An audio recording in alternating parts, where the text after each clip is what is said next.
Hey, so tonight we're going to talk about one of the most badass queens in history, Elizabeth I, the Virgin Queen, the woman who basically told the entire world, watch me do this my way. Oh, and if you're enjoying these stories, I'd really appreciate a like or subscribe. Super curious where you're all listening from, so drop a comment with your location and what time it is there. Always blows my mind how people are falling asleep to this all over the world.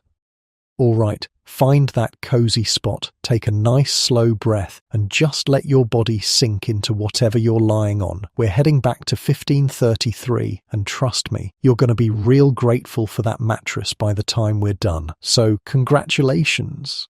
You just woke up in Tudor England. Well, sort of. Good news? You're a princess. Bad news? Your dad is Henry VIII, and he's basically the 16th century version of that guy who changes his mind about everything, constantly.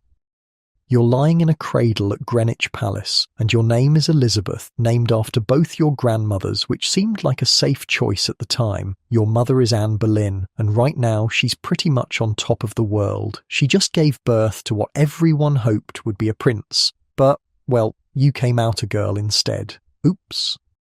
Your father is, how do I put this gently, disappointed, like massively disappointed. He just broke with the entire Catholic Church to marry your mum, caused a religious revolution, made enemies across Europe, all to get a male heir, and instead he got you. Don't take it personally though, it's not really about you, it's about him and his weird obsession with having a son. The palace around you smells like, well, a lot of things. Wood smoke from the massive fireplaces, because September in England is already getting chilly. The musky scent of tapestries that have absorbed decades of smoke and dampness. Rushes scattered on the floor that try to mask the less pleasant odours, but don't quite succeed. You can hear the Thames outside, water lapping against the stone walls of the palace, people shouting from boats, the clip-clop of horses on cobblestone courtyards. Your world is made of stone and wood and fabric, heavy, solid, but also kind of precarious. Because here's the thing about being born in 1533, your status can change overnight, and it does. You're 2 years old when everything falls apart. 2 years and 8 months to be exact. Old enough to walk, old enough to babble and play, old enough to recognize faces, but not old enough to understand why everyone around you suddenly seems scared. Your mother has been arrested.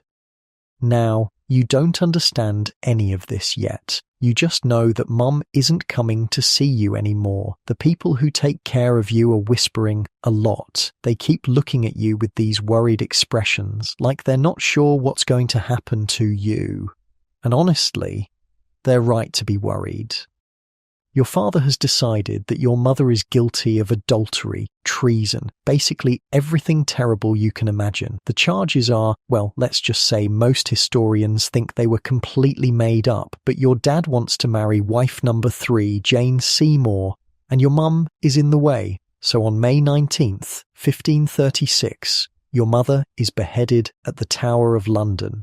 You wake up that morning a legitimate princess. You go to sleep that night as a bastard. Because here's how it works in Henry's mind. If your mother was guilty of adultery, then maybe you're not even his daughter. And if their marriage was invalid, which he's now saying it was, then you were never legitimate in the first place. Poof. Just like that. Your place in the royal succession vanishes. Your governess, Margaret Bryan, doesn't really know what to do with you. She writes to the Royal Council asking for guidance about, well, everything. What should you wear? Should she still treat you like a princess? Are you still a princess? Nobody has good answers.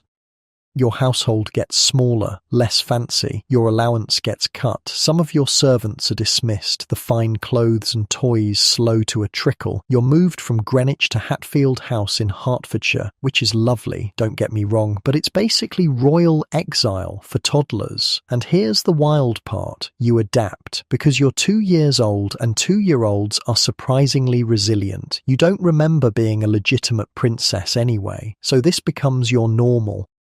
Your new guardian is your half-sister Mary, who's 17 years older than you and complicated. Mary is your father's daughter from his first marriage to Catherine of Aragon. She's also technically illegitimate now, thanks to your dad's marriage gymnastics. So you two illegitimate princesses are stuck together.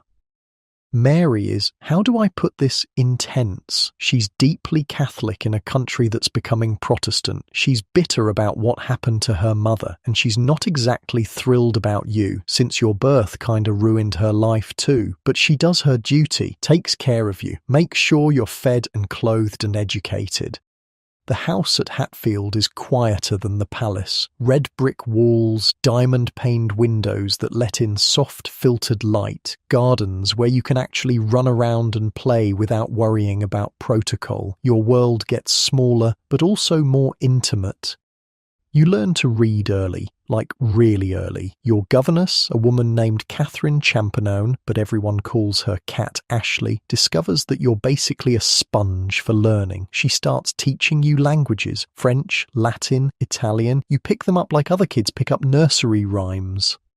By the time you're 4, you're reading. By 6, you're reading Latin. Your stepmother, Catherine Parr, wife number 6, the one who actually survives your father, takes an interest in your education. She's learned and religious and believes girls should be educated just like boys, which is unusual for the time.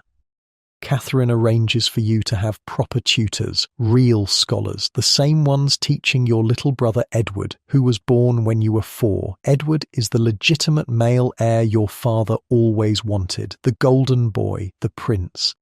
But here's the thing. You and Edward become close, really close. You're both clever, both love learning, both kind of isolated from normal children your age. You study together, play together, write letters to each other in Latin because, well, why not? Edward is serious and thoughtful, pale with reddish hair like yours. He's being groomed to be king from the moment he can walk. You're being educated like a princess, even though you're officially not one. It's a weird situation, but it works. Your education becomes intense in a good way. You study with Roger Ascham, this brilliant humanist scholar who believes learning should be engaging, not just memorization. He teaches you Greek, you translate classical texts. By the age of 12, you're translating your stepmother's religious work from English into Italian, Latin, and French as a New Year's gift for your father, because that's what passes for fun in the Tudor household. Your days at Hatfield develop a rhythm, morning prayers, because everyone's very concerned about your religious education, then lessons, languages, history, mathematics, rhetoric, afternoon walks in the gardens, evening music lessons. You learn to play the virginals, a keyboard instrument. You dance, because dancing is considered essential for a lady.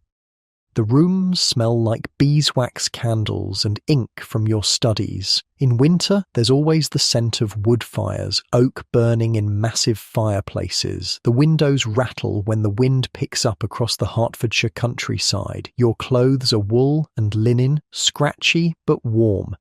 You're growing up during one of the most tumultuous times in English history. The country is splitting apart over religion. Monasteries are being dissolved. People are choosing sides, Protestant or Catholic, and it's not just a theological debate. People are literally dying over this stuff. Your father's church reforms aren't just about getting divorced, they're reshaping the entire country. The wealth that used to go to Rome is staying in England. The Bible is being translated into English so ordinary people can read it. It's revolutionary and dangerous. When you're 10 years old, your father does something surprising. He puts you back in the line of succession, third in line after Edward and Mary, still officially illegitimate, but acknowledged as his daughter and potential heir. It's like being given back a piece of yourself you didn't even know was missing. But here's where things get creepy. After your father dies in 1547, you go to live with Catherine Parr, your beloved stepmother. She's remarried quickly to Thomas Seymour, the brother of Jane Seymour, your father's third wife. So Thomas is kind of your step-uncle, sort of. Thomas Seymour is handsome, charming, ambitious, and completely inappropriate. He's in his late 30s, you're 14. He starts bothering you. Coming into your room early in the morning when you're barely dressed, tickling you, accidentally walking in when you're changing clothes, playing games that make you uncomfortable but that you don't really know how to stop. You're 14. He's an adult. He's in a position of authority, and you've already learned that the adults in your life can be unpredictable. Catherine catches on pretty quickly. Thank God. She's furious. Not at you, but at her new husband. She sends you away, back to your own household, for your own protection. But the damage is done. Rumours start spreading that you're pregnant with Seymour's child. You're not. But rumours in Tudor England can be as dangerous as facts. This is your first real lesson in how vulnerable you are as a woman in this world, how quickly your reputation can be destroyed, how men can take advantage of their power over you. It's a lesson you'll never forget. Thomas Seymour eventually goes too far. He tries to kidnap your little brother Edward, the king, in some harebrained scheme to gain power. He's arrested, tried, and executed for treason.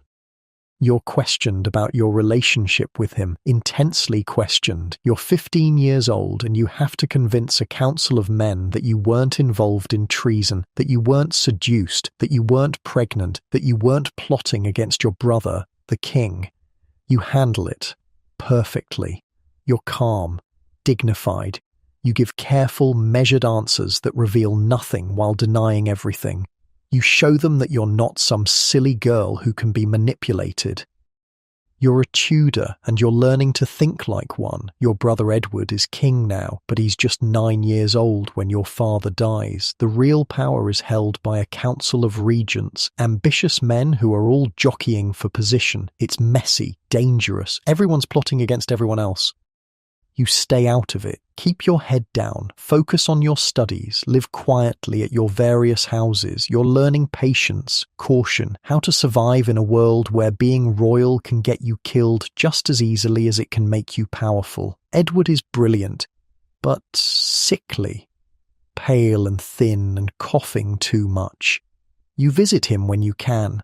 Write him letters in Latin and Greek that make him laugh.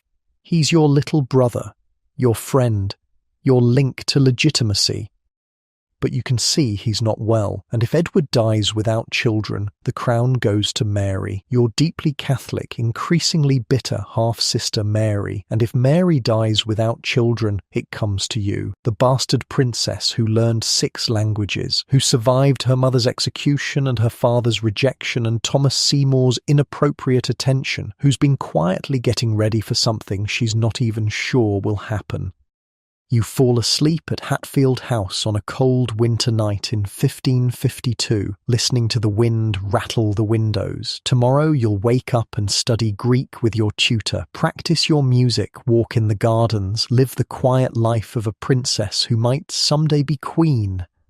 But tonight, you're just a young woman of 19, lying in a bed with heavy wool blankets, letting your body sink into the straw mattress, breathing slowly as the fire in your chamber burns low.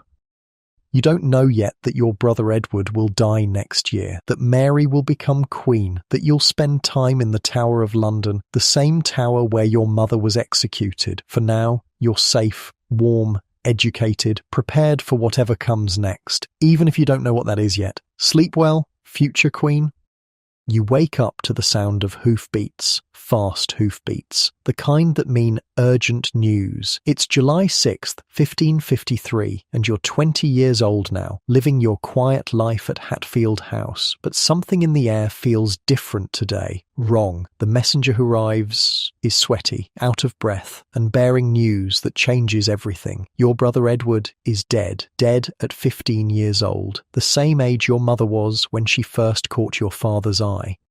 But here's where it gets messy. really messy. Edward, in his final months, influenced by the Duke of Northumberland and probably not thinking clearly because he was literally dying, decided to change the succession instead of following your father's will, which named Mary as next in line, then you. He's declared his cousin, Lady Jane Grey, as his heir.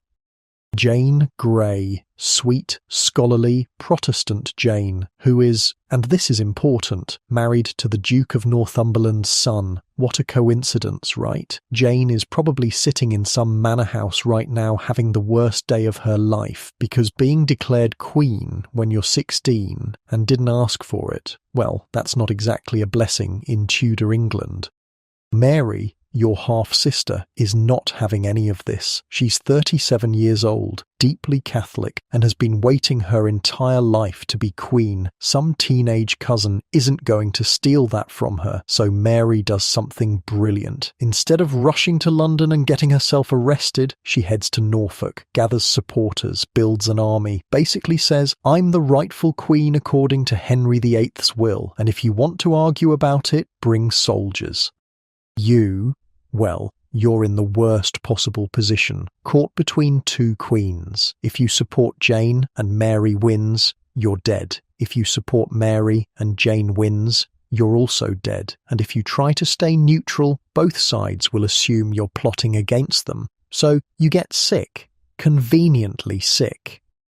Not really sick, but you take to your bed and claim you're too ill to travel, too weak to declare for anyone, just a frail young woman who couldn't possibly be involved in politics. It's brilliant, actually, playing into everyone's expectations about delicate female health. From your bed at Hatfield, which smells like lavender water and the honey-soaked cloth your servants use to cool your forehead, you listen to the news filtering in. Jane has been proclaimed queen in London. Mary is gathering forces in East Anglia. People are choosing sides. It lasts 9 days. 9 days, and then it becomes clear that the country supports Mary. She's Henry VIII's daughter, the rightful heir, and most people don't appreciate having the succession changed by a dying teenager and his ambitious advisors. Jane Grey surrenders, gets taken to the Tower of London, and Mary rides triumphantly into London with you at her side. Because that's the thing, as soon as it's clear Mary has won, you recover from your mysterious illness and ride to meet her. Show solidarity, make it clear you're supporting the rightful queen. Mary seems pleased, relieved even. For a moment, a brief, shining moment, you think maybe this could work. Maybe you and Mary can be sisters. Maybe she'll let bygones be bygones. You're so naive. The early months of Mary's reign are tense. She's determined to bring England back to Catholicism, reverse all the religious changes your father and brother made, restore the old ways, and you were raised Protestant, educated by Protestant scholars. It's not just your religion, it's your entire worldview.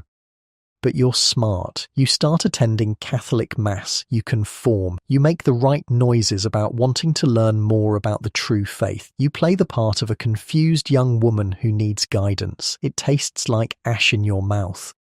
The Mass is in Latin, which you understand perfectly, unlike most people. The incense burns your nose. The ritual feels foreign after years of Protestant simplicity, but you kneel when you're supposed to kneel, cross yourself at the right moments, take communion with the prescribed reverence, because you know what happens to people who don't conform.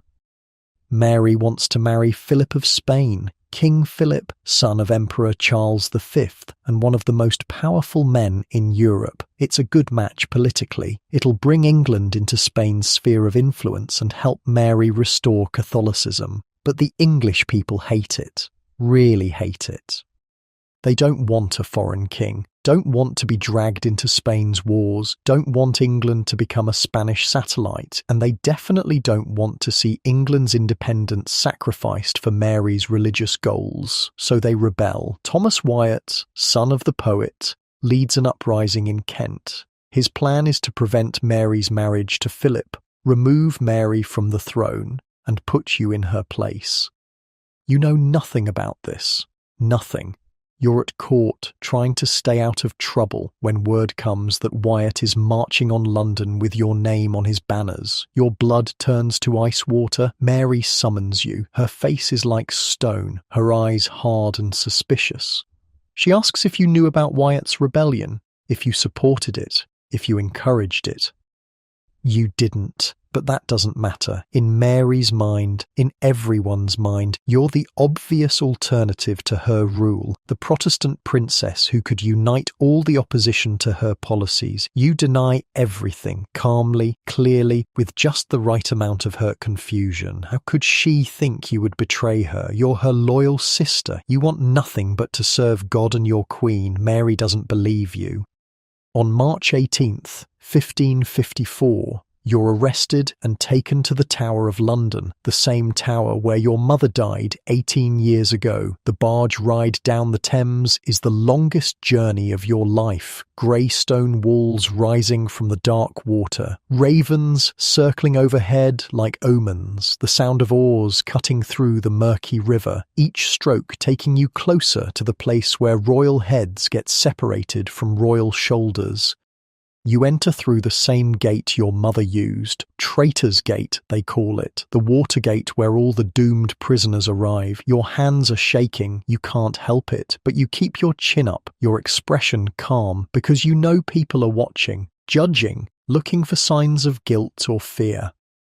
You're assigned to the bell tower. Better than the dungeons, but still a prison. Stone walls thick enough to muffle screams, a narrow window that shows you a slice of sky, a bed with straw mattress and rough woolen blankets that smell like previous occupants. And you try not to think about what happened to them. The days crawl by. No one tells you anything. No formal charges. No trial date. Just waiting.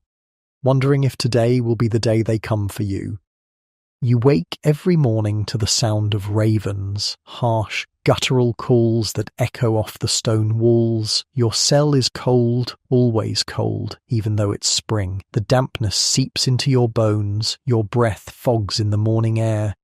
You're given books to read, which is a mercy. You lose yourself in Greek texts, translations of classical works, anything to keep your mind occupied. Your meals come on wooden trenchers, thin gruel for breakfast, bread and cheese at midday, whatever scraps they can spare for the evening. But the worst part is not knowing. Are they building a case against you? Are they torturing your servants for information? Is Wyatt's rebellion spreading, or has it been crushed?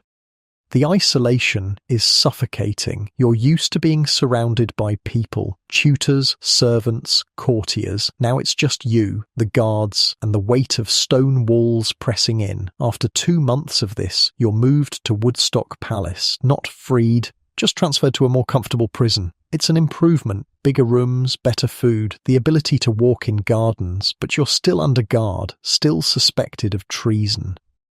Your warden is Sir Henry Bedingfield, a Catholic gentleman who takes his duties seriously. He watches you constantly, reports on everything you do, everyone you talk to, every book you read. You develop a routine to keep yourself sane. Morning prayers, though you're not sure God is listening. Afternoon walks around the grounds, always with guards trailing behind. Evening reading by candlelight until your eyes burn.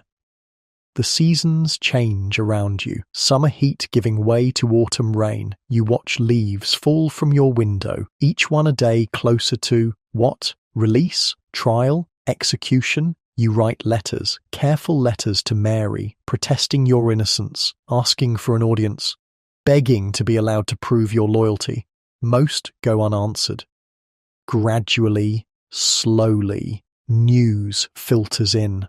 Wyatt's rebellion failed completely. He's been executed, along with Jane Grey and her young husband. The threat to Mary's throne is over, but you're still a prisoner, because here's the thing Mary understands. Even if the current rebellion failed, you'll always be a potential rallying point for future ones. As long as you're alive, as long as you're Protestant, as long as you represent an alternative to her rule, you're dangerous. The smart thing would be to have you quietly executed, charge you with treason based on some trumped-up evidence, problem solved. But Mary can't quite bring herself to do it. You're her sister, her father's daughter, her last real family. And despite everything, despite the religious differences and the political complications, there's still some affection there, so you remain in limbo, not free, not dead, just suspended.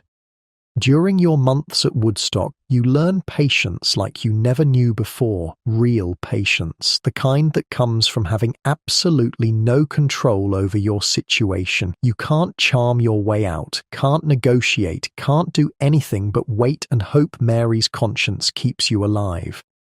You also learn to be very, very careful. Every word you speak is reported. Every letter you write is read. Every person you meet might be a spy. You develop a habit of saying nothing important, revealing nothing useful, keeping your real thoughts locked away behind a pleasant, harmless facade. It's exhausting, like wearing a mask that never comes off. In April 1555, after more than a year of imprisonment, Mary finally summons you back to court, not pardoned, not forgiven, but no longer actively suspected of treason. You return to a court that's changed. Philip of Spain is now king, though the English barely tolerate him. Mary is desperate to have a child, an heir that would secure the Catholic succession. The religious persecutions have begun in earnest. People are being burned alive for their faith, Protestants who refuse to convert, scholars who translated the Bible into English, ordinary people who won't accept papal authority. The smoke from Smithfield, where many of the executions take place, hangs over London like a constant reminder of the stakes.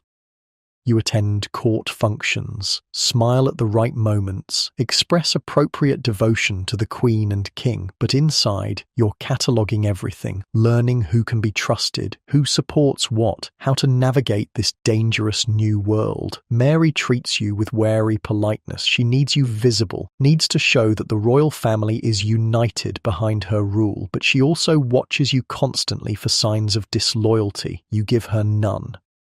When Mary thinks she's pregnant, finally pregnant after months of hoping, you're among the first to congratulate her. You help plan celebrations, express joy at the prospect of a Catholic heir. When it becomes clear she's not actually pregnant, just experiencing a phantom pregnancy brought on by desperate wishful thinking, you're tactfully sympathetic. These things happen. God's will is mysterious. Perhaps next time.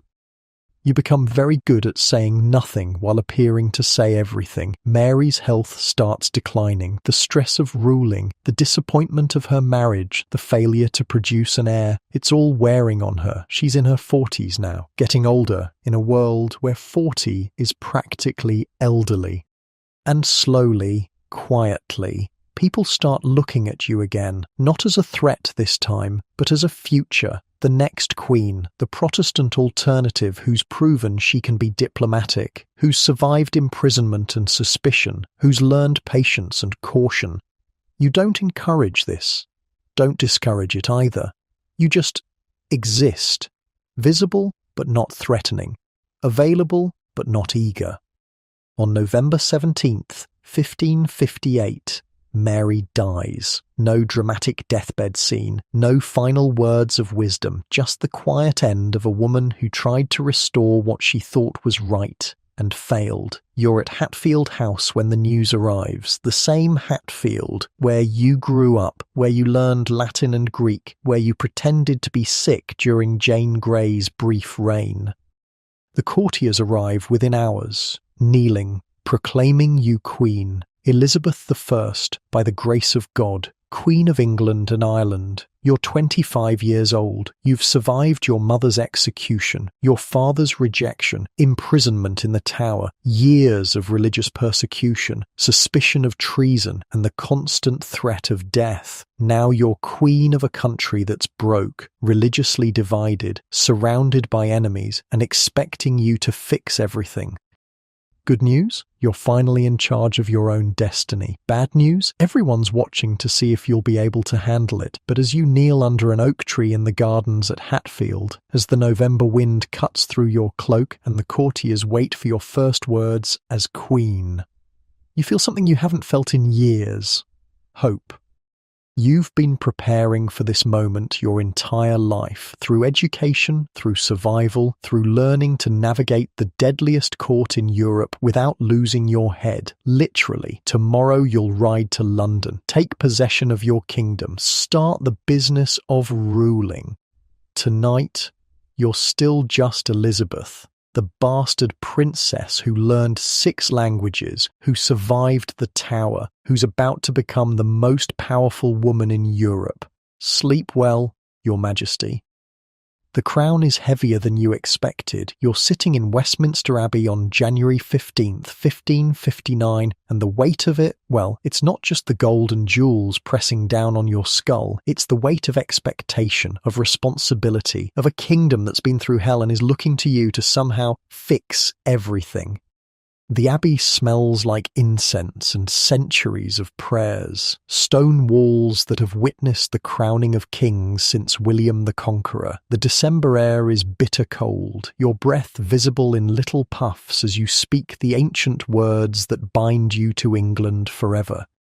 Around you, 2,000 of the most important people in the country are watching. Nobles, bishops, foreign ambassadors, all trying to figure out what kind of queen you're going to be. Are you your father's daughter, ruthless and decisive, your brother's sister, scholarly and Protestant, or something entirely new?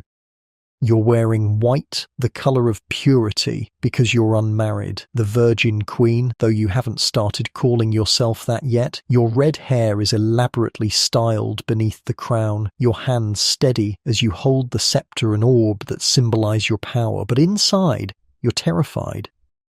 Not of being queen. You've been preparing for this your whole life, but of the mountain of problems waiting for you outside these abbey walls. England is broke. The treasury is empty after Mary's expensive religious campaigns. The country is split between Catholics and Protestants, each side suspicious of the other. Scotland is allied with France, which means you've got potential enemies on your northern border. Spain controls the seas. Ireland is restless. Oh, and everyone wants to know who you're going to marry. Everyone. Before your coronation feast is even over, before you've had time to figure out where your private chambers are in the sprawling maze of Whitehall Palace, the marriage proposals start arriving. From kings, princes, dukes, archdukes, basically every eligible royal male in Europe. Because here's the thing, in 1559, the idea of an unmarried queen ruling alone is, well, it's unthinkable. Women aren't supposed to rule. They're supposed to marry men who rule. The fact that you're queen at all is seen as a temporary situation that needs to be fixed as soon as possible. Your advisors have lists, actual lists of potential husbands, with detailed analyses of the political benefits of each match. They spread these out on tables in council meetings like they're planning a military campaign. Philip of Spain, your dead sister's widower, who's offering to marry you and bring England back into the Catholic fold. Eric of Sweden, young, Protestant, and comes with a nice navy. The Archduke Charles of Austria, another Catholic option, but less politically complicated than Philip. You listen to all these proposals with a serene expression that reveals nothing. You ask thoughtful questions about dowries and treaty obligations. You appear to consider each option seriously. But here's what you're really thinking. Marriage means sharing power. It means your husband becomes king, not just king consort, but actual king with authority over you. It means your body belongs to him, for producing heirs and for whatever else he wants. It means England's interests become secondary to his family's interests, and you've worked too hard to get here to hand it all over to some man you barely know. Still, You can't just say no to everyone. That would be political suicide. Instead, you perfect the art of maybe. Maybe you'll marry Philip if he meets certain conditions. Maybe the Archduke Charles would be suitable if you could meet him first. Maybe, you become the Queen of Maybe. But there's one man who doesn't need to send formal proposals through ambassadors. One man who's been by your side since childhood, who has access to you that other suitors can only dream of. Robert Dudley, Sweet Robin, Your Eyes, the master of the horse who's never more than a few feet away from you during public appearances. Tall, handsome, charming, and absolutely inappropriate as a husband for the Queen of England. He's not royal. Not even close. His father was the Duke of Northumberland, the man who tried to put Jane Grey on the throne and got executed for treason. His family's reputation is complicated. Also, he's already married. But God, when he looks at you, when he leans close to whisper something in your ear during court ceremonies, when his hand brushes yours as he helps you mount your horse, the rest of the world just disappears. You've known him since you were children, played together, studied together, survived your father's court together. He was imprisoned in the Tower at the same time you were, in a different part for different reasons, but you both know what those stone walls feel like. There's something between you, has been for years, a connection that goes deeper than politics or protocol. When you're with Robert, you're not the Queen, you're just Elizabeth, the girl who learned Latin to impress her tutors, who survived her mother's execution and her sister's suspicions, who laughs at his jokes and trusts him with secrets she tells no one else. Your Privy Council hates him. William Cecil, your chief advisor, a brilliant, cautious man who's devoted his life to serving the Tudor monarchy, watches Robert with barely concealed suspicion. Cecil knows that Robert wants to be king, not just the Queen's husband, but actual king. And Cecil knows that would be a disaster for England.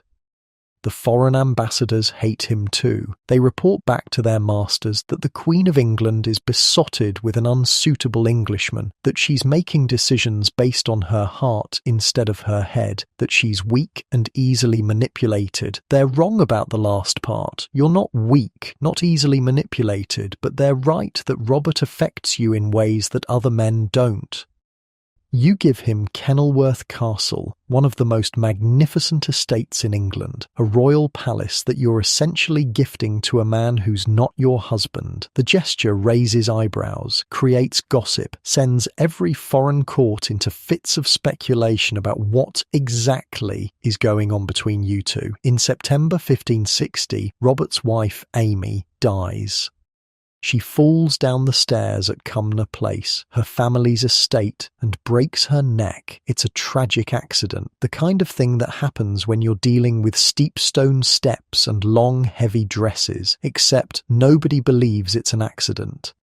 The rumours start immediately. Robert murdered his wife so he could marry the Queen, had her pushed down the stairs, paid servants to arrange the accident. The gossip spreads through London, through the countryside, across Europe like wildfire. You're devastated, not just because Amy is dead, though that's terrible enough, but because you know what this means for you and Robert. Any chance you might have had of marrying him, and there was a chance, however small, has just evaporated.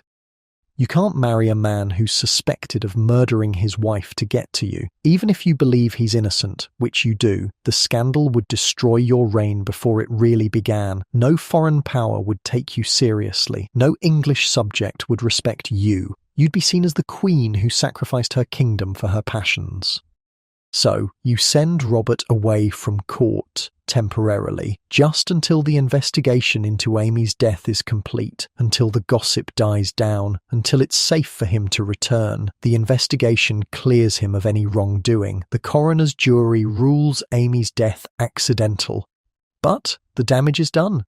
The shadow of suspicion will follow Robert for the rest of his life. When he returns to court, things are different between you. Still close, still affectionate, but there's a distance now, a careful space that you maintain for both your sakes. You can't afford to be seen as a woman ruled by her emotions. Parliament keeps pressuring you about marriage, not just suggesting it, demanding it. They present formal petitions asking, no, begging, you to choose a husband and produce an heir. The succession is uncertain. If you die childless, if something happens to you, the kingdom could descend into civil war.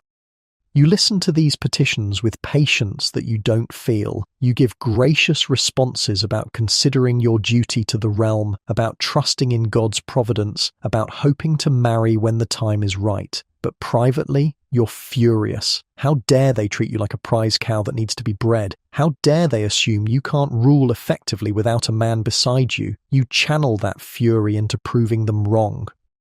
You establish a religious settlement that threads the needle between Catholic and Protestant extremes. England will be Protestant, but not aggressively so. Catholics who conform outwardly won't be persecuted for their private beliefs. The Church will be English, but not revolutionary. It's a compromise that satisfies no one completely, which makes it brilliant politics. You rebuild the navy. England is an island. Your security depends on controlling the seas. You invest in new ships, new technologies, new training methods. You encourage privateers like Francis Drake to raid Spanish treasure ships, building England's wealth while weakening your enemies.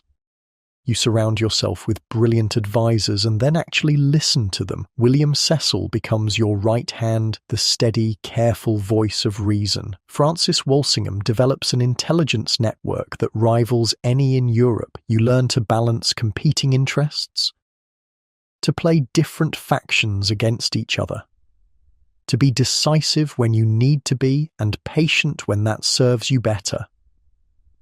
You also learn to use your unmarried status as a weapon.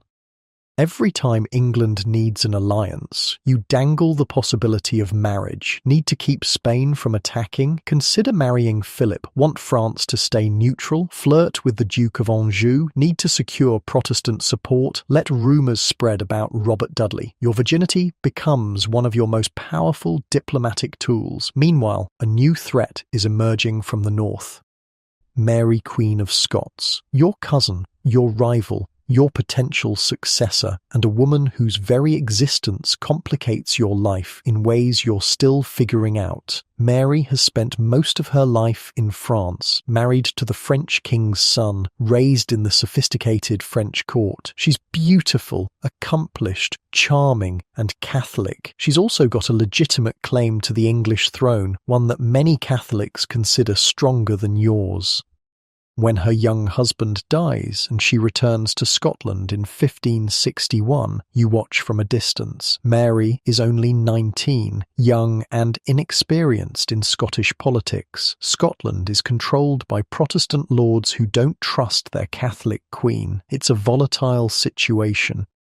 You try diplomacy first. Suggest that Mary marry Robert Dudley, your Robert, in a scheme that would solve multiple problems at once. Mary would get a Protestant husband acceptable to her lords. Robert would get a crown, just not yours, and you'd have a friendly neighbour to the north instead of a potential enemy. It's a brilliant solution that everyone hates. Mary is insulted by the suggestion that she marry your cast-off favourite. Robert is hurt that you're trying to ship him off to Scotland. Your council thinks you're being too clever by half, so that plan dies quietly. Mary marries her cousin Henry Stuart, Lord Darnley, instead. He's young, handsome, Catholic, and an absolute disaster. Weak, vain, jealous, and prone to violent rages. Within months, Mary realises she's made a terrible mistake. Darnley becomes obsessed with the idea that Mary is having an affair with her secretary, David Rizzio. It's probably not true, but Darnley doesn't care about truth. He cares about his wounded pride. In March 1566, Darnley and a group of Scottish lords drag Rizzio from Mary's private chambers and stab him to death. 56 wounds in front of Mary, who's 6 months pregnant at the time. The news reaches you at Greenwich Palace on a warm spring evening. You're in your private chambers, reading dispatches by candlelight. When Cecil arrives with the report, you read it twice, the words not quite making sense the first time. Your cousin, the Queen of Scots, witnessed her secretary's brutal murder at the hands of her own husband, while pregnant, in her private rooms, where she should have been safe. You set the letter down carefully, your hands not quite steady, because if it can happen to Mary, it can happen to you. Royal blood doesn't protect you from the violence of men who feel entitled to control you. This is why you don't marry, why you can't trust your safety, your crown, your very life to any man, because even marriage, even love, can turn deadly when power is involved. You sleep badly that night, wake to rain against your windows and the sound of servants moving quietly through the corridors. Your chambers smell like beeswax and rosewater, familiar scents that usually comfort you, but today they just remind you how isolated you are, how every decision you make affects not just you, but an entire kingdom, how the wrong choice, the wrong marriage, the wrong trust could destroy everything you've worked to build. You're 28 years old. You've been queen for 3 years. You've survived assassination plots, marriage pressure, political crises, and constant scrutiny of every word you speak and every step you take. You've learned to be careful, to trust slowly, to keep your own counsel when everyone else wants to speak for you. Tomorrow there will be more marriage proposals to consider, more threats from abroad to manage, more domestic problems to solve. Scotland is a mess. Spain is building ships. France is watching for weakness. Your treasury is still strained. Parliament still thinks you need a husband to be a proper queen. But tonight, you're warm and safe in your royal bed, silk sheets that smell like lavender, a fire crackling in the hearth, tapestries on the walls that muffle the sound of wind and rain. You're the most powerful woman in Europe. You're the Virgin Queen who's figured out how to rule alone. You're Elizabeth, and you're exactly where you need to be, even if the rest of the world doesn't understand that yet. You're walking in the gardens at Greenwich when the messenger arrives. It's February 10th, 1567, a crisp morning with frost still clinging to the bare branches of the apple trees. Your breath makes small clouds in the cold air as you pause to read the dispatch that will change everything. Henry Stuart, Lord Darnley, Mary Queen of Scots' useless husband, is dead. Murdered, blown up in a house outside Edinburgh in the most spectacular fashion imaginable, gunpowder enough to level the building and shake windows for miles around. But here's the weird part. Darnley's body was found in the garden, unmarked, still in his nightgown, like he was strangled first. Then the house was destroyed to cover it up. You hand the letter back to your secretary and continue walking. Your footsteps crunch on the gravel path, steady, measured, while your mind races through the implications. Because you know, everyone knows, who's behind this. James Hepburn, Earl of Bothwell, Mary's new favourite, the man who's been whispering in her ear ever since Rizzio's murder. Strong, ambitious, ruthless, and apparently very good at making inconvenient husbands disappear. Within 3 months, Mary marries Bothwell, the man who almost certainly killed her previous husband. The scandal rocks Europe like a physical blow. Your cousin has just destroyed her own reign. The Scottish lords rebel immediately. They're Protestant, they hate Bothwell, and they're horrified by their queen's behaviour. They raise an army, march on Mary and Bothwell, and defeat them at the Battle of Carberry Hill without even fighting. Bothwell flees to Denmark. Mary is captured, imprisoned, forced to abdicate in favour of her infant son James, her own son, who's barely a year old. And then, on May 2nd, 1568, Mary escapes. She flees south, across the border into England, and throws herself on your mercy. Your cousin, your rival, your biggest political headache is now your uninvited guest. You're at Whitehall when she arrives, reviewing financial reports in your private study. The room smells like ink and parchment. the familiar scent of paperwork that never seems to end. Candles flicker in their sconces as evening falls over London. Cecil enters without ceremony, his face grim. "Your Majesty, we have a problem. Mary Queen of Scots is at Carlisle Castle, asking for sanctuary, asking for help to regain her throne, asking you to do something, anything, about the mess she's made of her life. You set down your quill and rub your temples, because this is exactly what you didn't need. If you help Mary, you're interfering in Scottish politics and setting a precedent that foreign queens can expect English military support when they make catastrophic decisions. If you refuse to help her, you're abandoning a fellow queen, a fellow woman, a member of your own family.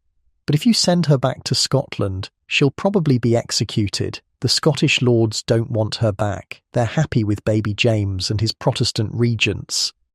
And if you let her go to France, she'll spend the rest of her life plotting to reclaim not just Scotland, but England too, because in Mary's mind, in Catholic Europe's mind, she's the rightful Queen of England. You're just the bastard usurper keeping her from her inheritance.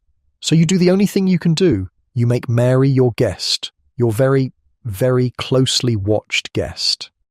She's moved to a series of comfortable prisons, manor houses really, in the English countryside. Bolton Castle, Sheffield Castle, Chatsworth House, beautiful places with gardens and libraries and all the comforts a former queen could want, except freedom.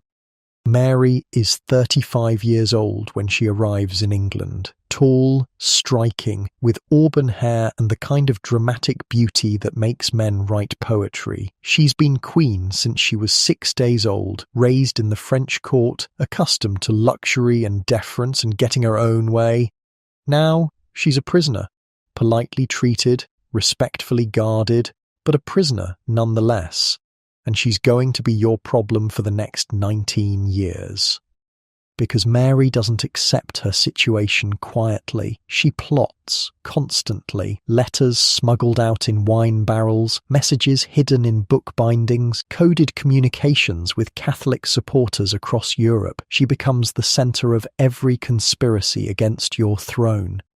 The first serious plot comes in 1569. The Northern Earls, Catholic nobles who've never really accepted your religious settlement, rise in rebellion. Their plan is to rescue Mary, marry her to Thomas Howard, Duke of Norfolk, and put them both on the throne as joint rulers. You crush the rebellion without breaking a sweat. Your spymaster Francis Walsingham, a thin, intense man with eyes like a hawk, has agents everywhere. He knows about the plot almost before the plotters do. Norfolk ends up in the Tower. The Northern Earls flee to Scotland. Their followers are executed, hanged in marketplace squares as examples to anyone else who might think rebellion is a good idea.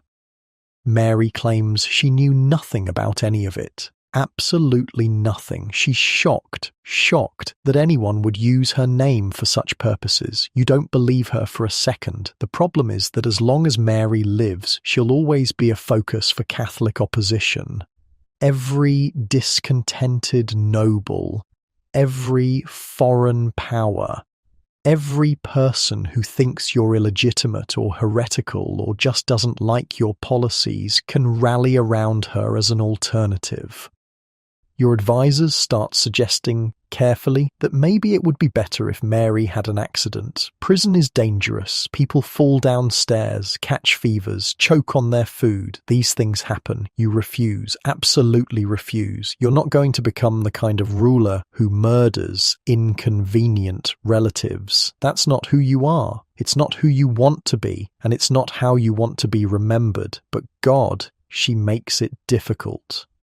In 1570, Pope Pius V issues a papal bull declaring you excommunicated, stripped of your throne, no longer the rightful Queen of England. He encourages your Catholic subjects to disobey you, to work for your overthrow, to treat you as a usurper who can be lawfully removed. It's essentially a death warrant issued by the head of the Catholic Church.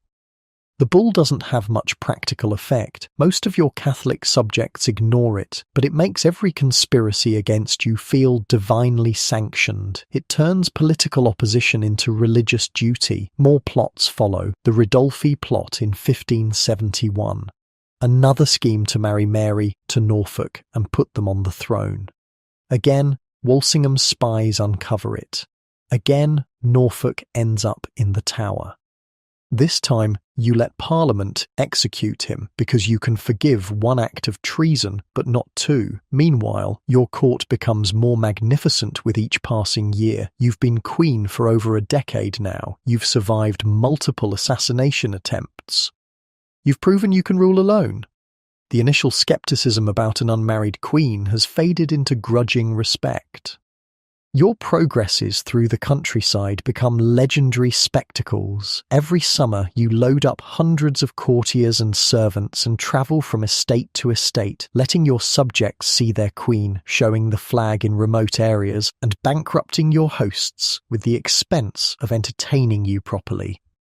But it's worth it. Politics in the 16th century is personal. People need to see you, hear you speak, watch you handle challenges with grace and intelligence. You become a symbol as much as a ruler. Gloriana, the Virgin Queen who belongs to England rather than to any man.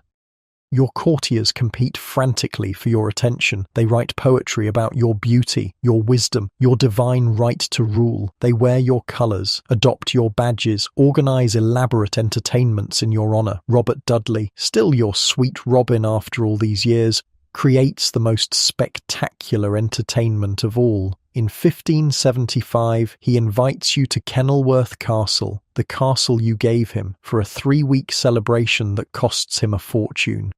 Fireworks every night, masks and plays, musical performances, elaborate meals served on gold plates, a water pageant with actors dressed as sea gods floating on the lake, bears dancing, men dressed as savages leaping from bushes to recite poetry in your honour. It's Dudley's last attempt to win you as a wife. One final desperate courtship displayed through wealth and artistry and devotion.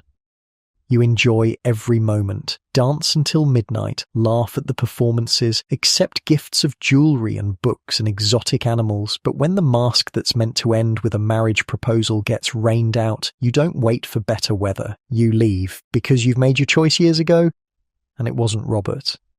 A few years later, Robert marries Lettice Knollys, your cousin, a gorgeous redhead with a fiery temper and ambitious plans. The wedding is secret, but secrets don't stay secret long at court. When you find out, you're furious. Not just because Robert married without your permission, though that's part of it, but because he chose someone from your own family, someone who'll always be at court, someone you'll have to see and acknowledge and pretend to like. You ban Lettice from court. For years, Robert you keep because you need him, because you've always needed him, but things are different now, cooler, more formal. By the 1580s, new threats are emerging. Philip of Spain, who's been patient for decades, is finally losing his temper with England. Your privateers keep raiding his treasure ships. Your support for Protestant rebels in the Netherlands is costing him money and soldiers. Your refusal to return to Catholicism is encouraging other countries to resist Spanish influence.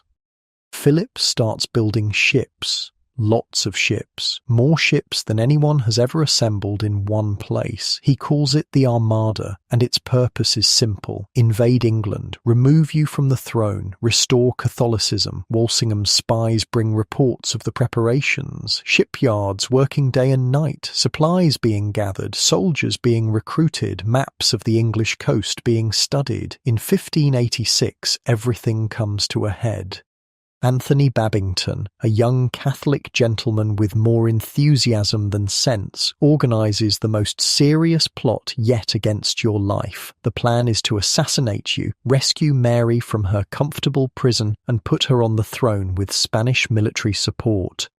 This time, Walsingham doesn't just uncover the plot, he orchestrates it. His double agents encourage Babington, provide him with resources, help him recruit conspirators, all while gathering evidence of Mary's direct involvement, because Mary, finally, definitively puts her agreement to your assassination in writing. The coded letter is smuggled out of her prison hidden in a beer barrel. Walsingham intercepts it, decodes it, and finally has proof that Mary isn't just a passive focus for rebellion. She's an active participant in treason. In your private chamber at Greenwich, surrounded by portraits of your ancestors and the scent of winter roses, Cecil presents you with the evidence, Mary's letter, decoded, spelling out her agreement to Babington's plan to kill you. Your hands shake as you read it, not from fear, but from exhaustion. 19 years of this, 19 years of plots and conspiracies and attempts on your life, all swirling around your cousin who claims to be innocent while writing letters authorizing your murder. Parliament demands Mary's execution. Your people demand it. Your advisors demand it. After 19 years of showing mercy, of taking the moral high ground, of refusing to become a killer of queens, everyone wants you to finally end this. The trial is a formality. Mary is guilty. The evidence is overwhelming. The sentence is death. But signing the warrant, actually putting your name to a document that will result in another queen's execution, that's the hardest thing you've ever done. You delay for months, find excuses, hope for alternatives, because once you cross this line, once you execute Mary, there's no going back.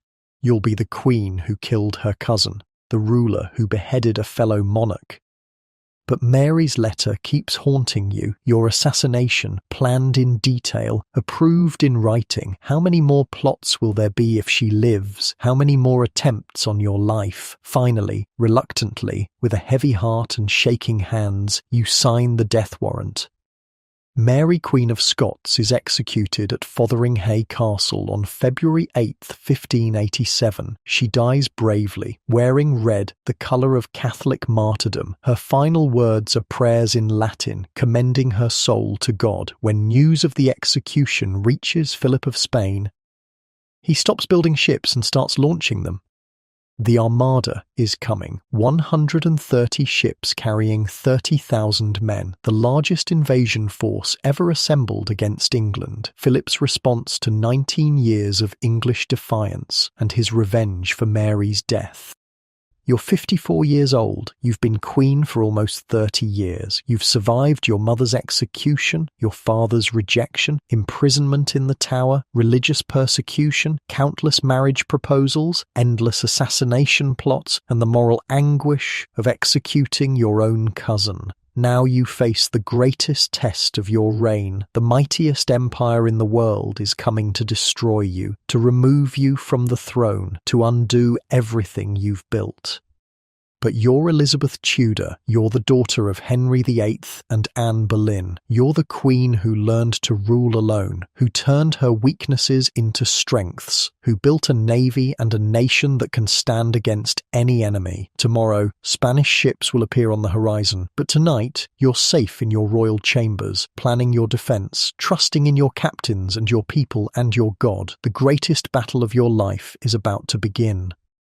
The beacons start lighting on July 19th, 1588, one by one, across the hills of Cornwall and Devon, chains of fire stretching north toward London, each flame carrying the same message. They're here. The Spanish are here. You're at Whitehall Palace when the news arrives. Standing in your private study, maps of the English Channel spread across your table when a mud-splattered messenger falls to his knees with the words that change everything. Your Majesty, the Armada has been sighted off the Lizard. The Spanish Armada, 130 ships arranged in a massive crescent formation, stretching 7 miles across the horizon, 30,000 soldiers and sailors, 1,500 guns, years of preparation, and boom, the combined might of the Spanish Empire sailing toward your shores. Philip's invincible Armada, come to remove you from your throne and restore England to the Catholic faith. You set down the dispatches you've been reading, your hands steady despite the enormity of what's happening, because this is it. This is the moment everything has been building toward. 30 years of defying Spain, of supporting Protestant rebels, of allowing your privateers to raid treasure ships, of executing Mary Queen of Scots. The bill has come due. Your admirals are ready. Charles Howard, Lord Admiral of England, commanding from his flagship Ark Royal, Francis Drake in revenge, the man who singed the King of Spain's beard with his raid on Cadiz. John Hawkins, Martin Frobisher, seasoned captains who've spent their careers fighting Spanish ships. Your navy isn't as big as theirs, but it's faster, more manoeuvrable, built for the rough waters of the English Channel rather than the calm seas of the Mediterranean. Your gun crews have been practicing, your supplies are ready, your strategy is simple. Stay out of range of their massive guns. Use your speed advantage. Hit them from a distance and run before they can retaliate. Don't let them land. Because that's Philip's plan. Sail up the Channel, link up with the Duke of Parma's army waiting in the Netherlands, ferry 30,000 Spanish veterans across to England, and march on London. Simple, straightforward, almost certain to work if they can get their troops ashore. Your job is to make sure that never happens. The first skirmishes begin immediately. Your ships harass the Spanish formation, darting in to fire broadsides before retreating beyond range. The Spanish maintain their discipline, their formation, their steady progress up the Channel. For 5 days, this deadly dance continues. Your captains chipping away at the edges of the Armada, sinking a few ships, damaging many more, but unable to break the formation or stop their advance. The Spanish anchor off Calais on August 6th, so close to Parma's army, so close to success. Drake has an idea. Fire ships, old vessels packed with gunpowder and tar, set ablaze and sent drifting into the crowded Spanish anchorage in the middle of the night. Not to sink ships, but to panic them. Force them to cut their anchor cables and flee into the darkness. It works perfectly. The Spanish fleet scatters in chaos, ships colliding in the dark, anchor cables cut in desperation, the tight formation that protected them for a week, broken apart by fear of floating bombs. At dawn on August 8th, your fleet attacks the scattered Spanish ships off Gravelines. This time, there's no formation to protect them, no unified response. Just individual ships fighting for their lives against your faster, more manoeuvrable vessels. The English guns speak with thunder that echoes across the Channel. Smoke drifts over the water like fog. Spanish ships, massive galleons that looked invincible just days ago, are battered into floating wreckage. The Spanish commander, the Duke of Medina Sidonia, makes the only decision he can: retreat. Sail north around Scotland and Ireland. Try to reach Spain with whatever ships survive. The Armada, Philip's great enterprise, his answer to decades of English defiance, limps away from the English coast like a wounded animal. But you don't know the outcome yet, not while the battle is raging, not while Spanish soldiers might still land on English beaches. So you do something unprecedented. Something that will echo through history books for centuries. You go to Tilbury, the army camp where 20,000 English soldiers are waiting, just in case the Spanish break through your naval defences, where your people, your subjects, your soldiers need to see their queen. You arrive on August 9th wearing a silver breastplate over a white velvet dress. A ridiculous combination that shouldn't work but somehow does. Armour that proclaims you're ready to fight. Feminine dress that reminds everyone you're a woman doing what queens aren't supposed to do. The soldiers cheer when they see you, really cheer, not the polite applause of courtiers, but the raw enthusiasm of men who are genuinely happy to see their monarch sharing their risks. You ride among them on a white horse, talking to captains, thanking sergeants, letting common soldiers see that their queen isn't hiding in some palace while they face danger, and then you give the speech. Standing before thousands of armed men, your voice carrying across the camp in the summer air, you speak words that will be remembered as long as English is spoken. My loving people, I know I have the body of a weak and feeble woman, but I have the heart and stomach of a king. And of a king of England too. The soldiers roar approval. These men who are prepared to die for you, now certain they're serving a queen worth dying for. I think foul scorn that any prince in Europe should dare to invade the borders of my realm. More cheers, because you're not just promising to defend England, you're taking it personally. This isn't just politics, it's an insult to your honour, an attack on your family. The speech becomes legendary, copied in letters, repeated in taverns, passed down through generations. The moment when the Virgin Queen became Gloriana, the warrior queen who stood with her people against the greatest empire in the world. But you don't know that yet. Right now, you're just a 54-year-old woman trying to inspire an army, hoping your navy has done its job, praying that England will survive the next few days. The news comes gradually. Spanish ships, scattered and damaged, struggling around the Scottish coast, storms battering what's left of the fleet, ships wrecked on Irish beaches, survivors struggling ashore only to be killed by hostile locals. Of the 130 ships that left Spain, only about 60 make it home. 15,000 men dead. The greatest naval disaster in Spanish history. England is saved. The celebrations last for weeks, bonfires on every hill, church services giving thanks to God for delivering England from invasion, medals struck showing you as Deborah, the biblical judge who led Israel to victory. But the victory comes with a price you didn't expect.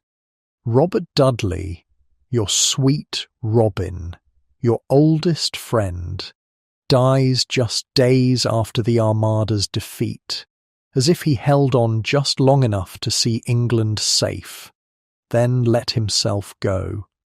You find his last letter to you among his papers, written as he lay dying, calling you his most dear sweet queen one final time, asking you to remember him kindly. You lock yourself in your private chambers for days, won't see anyone, won't eat, won't discuss business. Your courtiers whisper that the queen has finally broken, that the strain of ruling alone for 30 years has finally proved too much. But you emerge, because England needs you, because there's still work to do.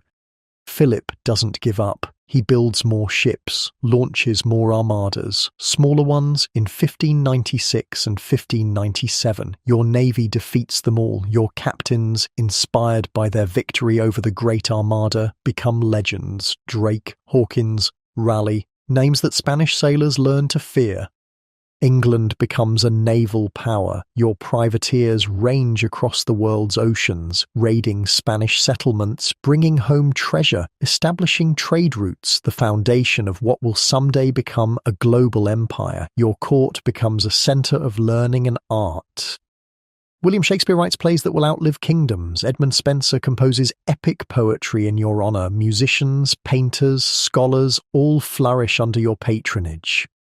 You never marry, never have children, remain the Virgin Queen until the end, belonging to England rather than to any man. But succession becomes an urgent question as you age. You're in your 60s, then your 70s, ruling longer than anyone expected. Parliament grows nervous about what happens when you die.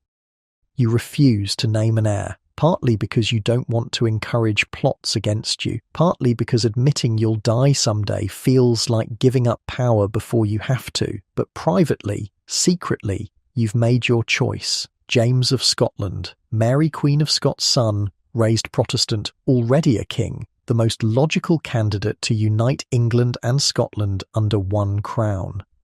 James has been writing to you for years, careful letters that acknowledge your authority while gently reminding you that he exists, that he's ready, that he can provide the stability England needs when you're gone. You don't answer most of his letters. Don't encourage him, don't make any promises, but you don't discourage him either. Your final years are bittersweet. You're Gloriana now, the greatest queen in English history, the woman who defeated Spain and ushered in a golden age. Painters depict you with symbols of eternal youth, poets write of your immortal glory, courtiers compete to praise your timeless beauty. But you know better. You see yourself in mirrors, feel the aches in your joints, notice how stairs are getting harder to climb. In March 1603, you fall ill, not dramatically, just a gradual weakening, a reluctance to eat, a tendency to sit quietly instead of pacing restlessly as you've done your entire life. Your courtiers beg you to go to bed. You refuse. Queens don't take to their beds unless they're ready to die. And you're not ready. You spend your final days in a chair, surrounded by cushions, occasionally speaking to your ladies-in-waiting, mostly just resting. On March 24th, 1603, just before 3 a.m, you die quietly. No dramatic last words, no deathbed speeches, just the peaceful end of a remarkable life. You've reigned for 44 years, longer than your father, longer than any English monarch in centuries, long enough to transform a bankrupt, divided, threatened country into a confident, prosperous, powerful nation. James of Scotland becomes James I of England, uniting the two kingdoms as you'd planned. The Tudor dynasty ends with you, but the England you created endures. Shakespeare will write plays about kings and queens, but he lived through the reign of the greatest monarch England has ever known. The Virgin Queen who proved that a woman could rule alone, could lead armies, could defeat empires, could create a golden age that people will remember for centuries. Your story becomes legend, the bastard princess who survived everything Tudor England could throw at her, who turned her weaknesses into strengths, who made her virgin status a source of power rather than shame, who faced down the Spanish Armada with a speech that still gives people chills. But tonight, as you listen to this story from whatever comfortable bed you're lying in, remember that Elizabeth was human too, a woman who felt fear and loneliness and doubt, who made hard choices with incomplete information, who sometimes lay awake wondering if she was doing the right thing. She succeeded not because she was perfect, but because she was persistent, because she learned from her mistakes, because she surrounded herself with good people and actually listened to them, because she put England's interests ahead of her own, even when that meant staying unmarried, even when that meant executing her cousin, even when that meant facing the greatest invasion force in European history. Elizabeth Tudor died 400 years ago, but her example lives on, the proof that women can lead, that outsiders can succeed, that being different isn't a weakness, that sometimes the most unlikely person becomes exactly what the world needs. So sleep well, knowing that one determined woman changed the course of history, that courage and intelligence and sheer stubborn persistence can overcome almost any obstacle, that Elizabeth, the bastard princess who became Gloriana, would be proud to know that people still remember her story. Sweet dreams, and remember, you have the heart and stomach of a king too.